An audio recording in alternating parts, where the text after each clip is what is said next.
कहते हैं कि देव दानव मिल करके समुद्र मंथन किया था। पहले ये भी लोग नहीं समझ पाए। समुद्र का मंथन किया था देव और दानव, और देव दानव जब मंथन किए तो उससे मिला किया, तो कहते कि 14 रत्न उससे निकला, जिसमें बताते हैं कि लक्ष्मी भी, अमृत भी उसी से, बहुत कुछ बताते हैं, विष भी। तो विष कौन लेगा? जहर कोई लेगा? तो जहर लोग बोलते हैं कि जहर शिव जी को पिला दिए। शिव जी जहर क्यों पिएंगे? अब बोलते हैं कि जहर पिया न तो इसलिए उनका कंठ नीला हो गया, तो नाम भी हो गया नीलकंठ। शिव कौन है यही नहीं समझ पाए। शिव है क्या? जहर शिव ही पचा सकते हैं, इस बात को संसारिक लोग नहीं समझ पा रहे। और समुद्र क्या है? समुद्र में जो मंथन किया, मथनी, तो बताते ये मंदार हिल, यही नहीं जानते हैं सब कोई। मंदार हिल को मथनी बनाया। आश्चर्य की बात ये नहीं बुझाता है कि मंदार हिला यहाँ बिहार में, और समुद्र मंथन किया तो कुछ नहीं मिला, यही पहाड़ उठा के ले गया था मथने के लिए, और फिर मथने का काम हो गया तो यहाँ लाके रख दिया न। मंदार हिल क्या है? मथनी है क्या? देव कौन है? दानव किसको बोलते हैं? अमृत क्या है? विष क्या है? समझिएगा तब ना। तो देखिए, संसार में दो तरह के लोग हैं, एक है देव प्रकृति के और दूसरा दानव प्रकृति के। समुद्र क्या है? काया समुद्र है, यही शरीर ही समुद्र है। तो दोनों खोज करता है, देव लोग और दानव लोग। दानव का जानबे करते उसका क्या कर्म है, क्या खान पान है, उसको कभी हाथ लगेगा। और देव प्रकृति जो गुरु के बताए मार्ग पर चल रहे हैं, वैष्णव हैं, योग साधना कर रहे हैं, अमृत उनको हाथ लगता है। लोग बोलते हैं कि देवता लोग अमृत ले लिए, अब उसको छीनने के लिए दैत्य दानव दौड़ने लग गए, पीछे भागने लग गए। अमृत निकला था तो कुंभ में घड़ा में रखा था, तो देवता लोग वही घड़ा लेके भाग रहे थे। तो भागते भागते जब थक जाते थे ना, तो घड़ा को रख करके और विश्राम करते थे। तो कहाँ कहाँ रखा था घड़ा?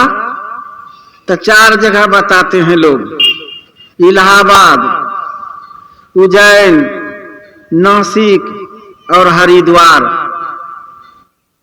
तो 4 जगह जो घड़ा रखा था, तो कहते कि रखने में जरूर छपक करके गिरा होगा न।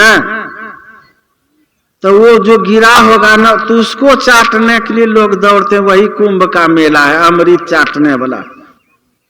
लोग जाते हैं ना वहां, जो मोटा मोटी वो पार हो जाता है। डुबकी लगाने के लिए जाते हैं, अमृत क्या चाटेगा, इसका सामान्य पार हो जाता है। तो लोगों का देखिए भावना क्या है, अमृत खोजने के लिए सब दौड़ लगाए हुए। और 4 जगह में ये कुंभ का मेला लगता है। 2 ऐसे 4 जगह है ना, तो कहते हैं कि 6 साल में पूर्ण कुंभ लगता है न। 6 साल में एक जगह पर पूर्ण कुंभ लगता है। तो 4 जगह है, तो 4 जगह पर लगेगा, ये मतलब 6 साल में एक जगह पर पूर्ण कुंभ लगता है, और 3 साल में अर्ध कुंभी। तो एक जगह पर 2 बार लगता है 6 साल में, एक बार पूर्ण और 3 साल में अर्ध कुंभी। इस तरह से 4 जगह लगता है, तो 4 दूना 8 बार हुआ 6 साल में। न एक जगह पर 6 साल में लगता है, बीच में 3 साल में लगता है अर्धकुंभी। तो 12 साल में 8 डेढ़ 12 हो जाता है। तो इसीलिए ये 1.5 साल पर हो जाता है, एक बार पूर्ण एक बार अर्ध। तो उसी में लोग दौड़ लगा रहे हैं, लेकिन आज तक गोता लगाते लगाते दौड़ते दौड़ते मर के संसार से विदा हो गए, अमृत का पता ठिकाना भी नहीं लगा।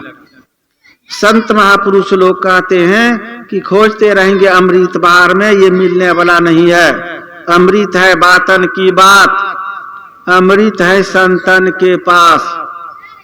तो अमृत संत के पास है। युक्ति जान करके जब आप योग साधना करेंगे और बिंदु नाद में जब आप पूर्ण होंगे, तब आप अमर हो पाएंगे। यही बिंदु नाद अमृत है। और विष क्या है? विष वही विषय जिस विषय के संबंध में अभी महोपनिषद से सुन रहे थे। तो विषय ही विष है। तो जो ध्यानी पुरुष है उनको विषय परेशान नहीं कर सकते। ध्यानी पुरुष को विषय परेशान नहीं करेगा, जो वास्तव में असली ध्यानी है। शिव जी का नाम बोलते हैं, शिव का ऐसे भी बहुत अर्थ है। शिव जी को कहते कि जहर पिलाया, आखिर शिव जी जहर क्यों पचा दिए? वो ध्यानी पुरुष थे, इसलिए कहते कि शिव जी को पिलाया। और मीराबाई नहीं, जहर पिला दिए तो कहां कुछ बिगड़ा? कैसे बिगड़ेगा? जड़ और चेतन को जो अलग करने में जो माहिर हो गए अभ्यास के माध्यम से, अगर मान लीजिए जहर भी पी लेगा, अचेतन धार को समेट लेगा, जहर का तो असर कुछ समय तक रहता है, समय पार होगा फिर उतर जाएगा। तो जहर से कुछ बिगड़ेगा? खेत में छिड़काव करते हैं, झाड़ देते हैं, तो आपको पता है कि 6 दिन 8 दिन तक ये असर दिखाता है। इसीलिए 6 दिन तक आप परहेज करते हैं, माल मवेशी को नहीं जाने देते। आज जहां वो समय पार हो जाता है तो कोई माल मवेशी भी खाता तो कहां कुछ होता है। तो जहर का समय रहता है। उसी तरह से जो चेतन धार को समेटने के कला में पूर्ण है, वो चेतन धार समेट लेते हैं, जहर कुछ नहीं बिगाड़ पाता है।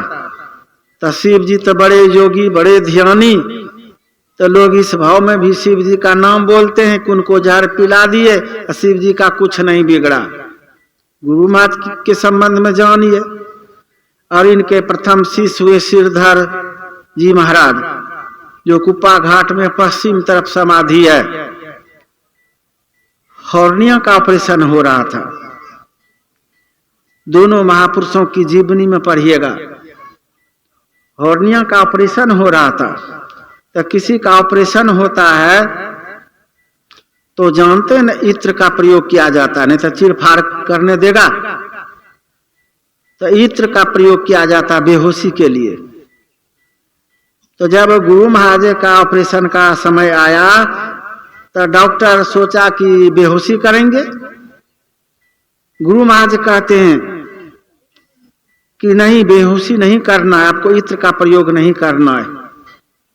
आपको ऑपरेशन करने में कितना समय लगेगा ये बता दीजिए हमको। काकी महाराज अपने अनुमान से डॉक्टर बताया कि जो चीरफाड़ करने में, मरहम पट्टी करने में, सिलाई वगैरह करने में जितना समय वो अनुमान लगाया उतना समय बोला। काकी महाराज इतना समय कम से कम 1 घंटा में सब काम होगा। तो काकी ठीक है, तू ऑपरेशन करो। और गुरु महाराज शरीर से ही निकल गए चेतन धार के समेटने में जो इतने महान संत, तो वो शरीर से अपने आप को ऊपर कर लिए। इधर ऑपरेशन हुआ, सिलाई किया गया, महरम पट्टी किया गया, इत्र का प्रयोग तो किया ही नहीं था, बेहोशी नहीं किया गया था। तो डॉक्टर तो आसानी से समझ लिया था कि अब हमारा काम हो गया है, गुरु महाराज होश में आ जाएंगे। लेकिन बेहोशी अवस्था में डॉक्टर घबरा गए उनका तो पसीना पसीना उतर रहा है, क्या हो गया, ऐसे महापुरुष को हम बचा नहीं पाए, लोग क्या कहेंगे, इनके बहुत सारे भक्त हैं, मेरा क्या होगा। इनके साथ में जो सेवक लोग थे तो देख लिए डॉक्टर का हाल, कहा कि डॉक्टर साहब इतना परेशान है आप, कहा कि क्या कहा जाए, लगता है कि गुरु महाराज शरीर छोड़ दिए। और सेवक लोग तो जानते थे करामत, कहा कि घबराइए नहीं डॉक्टर साहब, आप कितना समय का मांग किए थे, कहा कि इतना समय का तो समय हो गया, कहा कि नहीं अभी 10-15 मिनट बाकी है, कहा कि आराम से बैठिए प्रतीक्षा कीजिए और तब देखिए गुरु महाराज का क्या करामत है, वो बाद में देखिएगा। उस समय मांग किया था उतना देर के लिए गुरु महाराज वहां से निकल गए थे, और जैसे समय पूरा हुआ तब गुरु महाराज शरीर में आ गए। तब डॉक्टर को जान में जान आया, तो ये कोई ध्यानी पुरुष के लिए ये खिलौड़ है। श्रीधर बा को भी जब इत्र का प्रयोग करने लगा तो कहा कि नहीं तू ऑपरेशन करो और हम बातचीत करते। श्रीधर बा बातचीत करते रह गए, चेतन धार को समेट लिए और बातचीत करते रह गए। जब चेतन धार को ही समेट लेगा, जहां पर कष्ट है वहां से चेतन धार को समेट लिए तो कष्ट क्या बुझाएगा, चीर फाड़ करने से क्या पता चलेगा। डॉक्टर लोग भी हैरान हो जाते थे। लोग कहते हैं स्वामी राम तीर्थ के विषय में कि जब ये गए थे अमेरिका तो कहा कि महाराज प्रचार कर देते हैं तब ना लोग आएंगे सुनने के लिए। कहा कि क्या प्रचार करोगे, तुम्हारे यहाँ जो बड़े बड़े डॉक्टर हैं उनको बुला के ले आओ। प्रचार क्या करोगे, उन्हीं को बुला के ले आओ जो बड़ा बड़ा डॉक्टर है। तो बुला के लाए और डॉक्टर लोगों से कहा कि मेरे शरीर में आप लोगों के यहाँ जो भी यंत्र है, हमारा शरीर का गर्मी नापने वाला यंत्र लगाइए और देखिए हमारा शरीर का हालचाल पूछिए मन वो यंत्र से। तो एक एक डॉक्टर लगा दिए सब जगह। लेकिन ये लोग आश्चर्य हो रहे हैं कि बातचीत कर रहे हैं, बैठे हैं आराम से बातचीत करें, शरीर में कोई गर्मी ही नहीं, ये तो मुर्दा शरीर है। और वही डॉक्टर लोग इतना हल्ला मचाया कि भारत का एक महापुरुष आए हैं, संत आए, योगी आए हैं, मुर्दा है लेकिन बोलता है। तो इतना प्रचार हो गया, इतनी भीड़ हुई कि कहने की बात ही नहीं। तो ये कला सदा से भारत में है, अपने